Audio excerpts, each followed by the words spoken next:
caves in the past, where we can clearly see that the previous civilization was technologically beyond anything that we could ever imagine, and clearly beyond anything that we have ever been told. This advanced group of people that were here before us were not only capable of building palaces situated on the ground, like we have seen with the Cologne Cathedral or the Milan Cathedral, palaces that last forever, built to easily withstand the test of time. The previous civilization was also capable to go into cliffs and carve out palaces within the volcanic rock that extends along a cliff overlooking the Lagora River. And at this point in time, alarms should be going off for all of us. At this point in time, we should all be able to see that there is something massive wrong with what we have been told by the mainstream history. Just because they call them ruins or ancient, this does not simply dismiss why they are here. We can see that there are 22 entrances to this place, where they are called caves now. And we know here that it's very possible we're not being told everything, where the good stuff is normally off limits to the public. Where we know that, we've seen that, where we know that a few caves, or in my opinion, entrances, have been either destroyed or hidden by dirt. I've found some incredible stuff here, and I'm not holding any of it back. So let's take a look together. Once you enter this cave, you see centralized in the back is a rock-carved ball placed on top of this platform. And you'll definitely want to remember this for later. And they tell us that this is a relic of resident monks, where their names are engraved on the side. But let's be honest and think logically. Me and you could have just wrote our names on the side of this thing last night, telling us that this dates back 2,200 years ago. And we all know how trustworthy that date is at this point.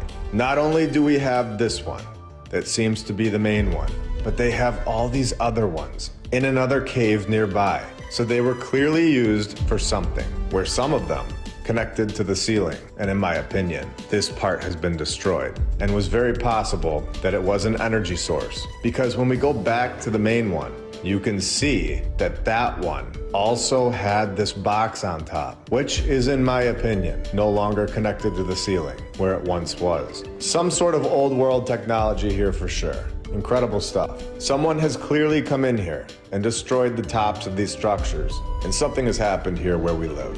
We all know this by now. A massive mud flood has buried a lot of structures. We know that a lot of the old world is still under our feet. And we also know that there are hidden structures within these hills, especially when we are told in an article on photodharma.net that in 1879, the exact same year that James Ferguson was taking photos of these caves, 260 miles away, in another set of caves in India, which is lining up perfectly for us now, that a very old and most interesting cave was discovered in the Baja Scarp, further east. When first found, the cave was filled nearly to the roof of the veranda with mud and earth, filled with mud. How many more caves are in there that are still filled with this mud? Is this entire mountain one massive temple? Have we just located a massive old world palace that is hidden by mud? And would you be shocked if these were all over the world, just waiting for us to find them? Especially when we find these caves over here and then scroll to the top of, in my opinion, a palace, and we find more openings and a massive waterfall that was clearly man-made. Perfect steps leading all the way up, where we now know that this whole thing is no random mountain, and in my opinion, proves that there has been a massive cover-up in our historical timeline, proving that there was a group of people here before us that had technology that would be unimaginable. Technology that the ones in control today most likely still have. At this point, I can say confidently that in 1895, the power tool was given back to us. That was not the first time the power tool has ever been here. It is officially time for everyone to fully understand that the historical narrative that we are forced fed since day one is not a story for us. It is a story for them. The true story of our past is much, much deeper and holds a hidden past. And we are just getting started. Welcome to episode 73 of my lunch. Parasites in your liver are called sluggish detoxification, and parasites in your joints are called inflammation and arthritis. Parasites in your skin are called eczema and acne, and parasites in your stomach are called bloating and weight gain. Parasites in your immune system are called chronic infections, and parasites in your digestive tract are called nutrient deficiencies. To detox from parasites, I recommend a holistic approach with all natural ingredients. This is soursop bitters.